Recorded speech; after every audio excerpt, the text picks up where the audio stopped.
Okay, എൻ്റെ പേര് സായൻ. ഞാൻ കോഴിക്കോട് നിന്നാണ് വരുന്നത്. അപ്പം ബേസിക്കലി ഞാൻ പേഴ്സണലി പറഞ്ഞ 2-3 കാര്യങ്ങൾ ഞാൻ പറഞ്ഞുതരാം. അതെന്ന് വെച്ചാൽ ഞാൻ പഠിച്ചതൊരു ഗവൺമെൻറ് കോളേജിലായിരുന്നു.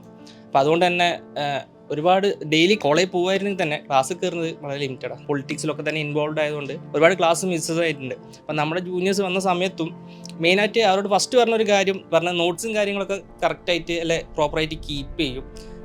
അറിയില്ലെങ്കിൽ നമ്മൾ സമയത്ത് മാക്സിമം എക്സാമിൻ്റെ തലേന്ന് പോയിട്ട് പഠിക്കുന്ന കുട്ടികളോട് പോയിട്ട് ചോദിച്ച് മനസ്സിലാക്കാറ്. അത് അന്നേരത്തേക്ക് വെക്കാതെ ആദ്യമേ തന്നെ മനസ്സിലാക്കുക, ക്ലിയറാക്കി വെക്കുക, മനസ്സിലാക്കി വെക്കുക, കൺസെപ്റ്റും കാര്യങ്ങളും എന്താണെന്നുള്ളത് മനസ്സിലാക്കി വെക്കാൻ ശ്രമിക്കുക. അപ്പം അതെന്തായാലും ചെയ്യും. പിന്നെ ഈ പറഞ്ഞ ഇൻ കേസ് കട്ടായിട്ടുണ്ടെങ്കിൽ ക്ലാസ്സസ് ആ നോട്ട്സും പ്രോപ്പർ ടൈമിൽ എഴുതി വെക്കുക എന്നുള്ളതാണ്. പിന്നെ ഞാൻ ചെയ്തൊരു മിസ്റ്റേക്ക് എന്ന് വെച്ചാൽ ഞാൻ ബികോം കഴിഞ്ഞിട്ട് ഞാൻ CMA USA പോയതാണ്. അപ്പോൾ CMA USA പോയ സമയത്ത് ക്ലാസ് എല്ലാം കംപ്ലീറ്റ് ചെയ്തു. പക്ഷേ ചില കാരണം കൊണ്ട് ഞാൻ എക്സാം എഴുതിയില്ല. അപ്പോൾ എനിക്കത് കംപ്ലീറ്റ് ചെയ്യാൻ പറ്റില്ല. ഞാൻ പഠിക്കുന്ന ടൈമിൽ തന്നെ എൻ്റെ ഒരു ജൂനിയർ ഉണ്ട്, ആളോട് ഞാൻ ഈ കോഴ്സിനെ കുറിച്ച് പറയുകയും ആൾ ഇൻട്രസ്റ്റ് ആയിരുന്നു, ആൾ ജോയിൻ ചെയ്യുകയും ചെയ്തു. അപ്പം അത് പഠിച്ച സമയത്ത് എനിക്ക് വന്ന മിസ്റ്റേക്സ് എന്താണെന്ന് ഞാൻ ആൾക്ക് പറഞ്ഞു കൊടുത്തു. ഞാൻ എന്തുകൊണ്ട് എനിക്ക് ചെയ്യാൻ പറ്റില്ല, കംപ്ലീറ്റ് ആക്കിയില്ല എന്നുള്ളത് ഞാൻ ആൾക്ക് പറഞ്ഞു കൊടുത്തു.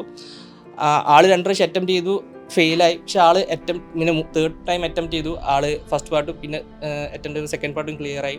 ആളിപ്പോൾ മുംബൈയിൽ ഏതൊരു MNC കമ്പനിയിൽ വർക്ക് ചെയ്യുന്നുണ്ട്.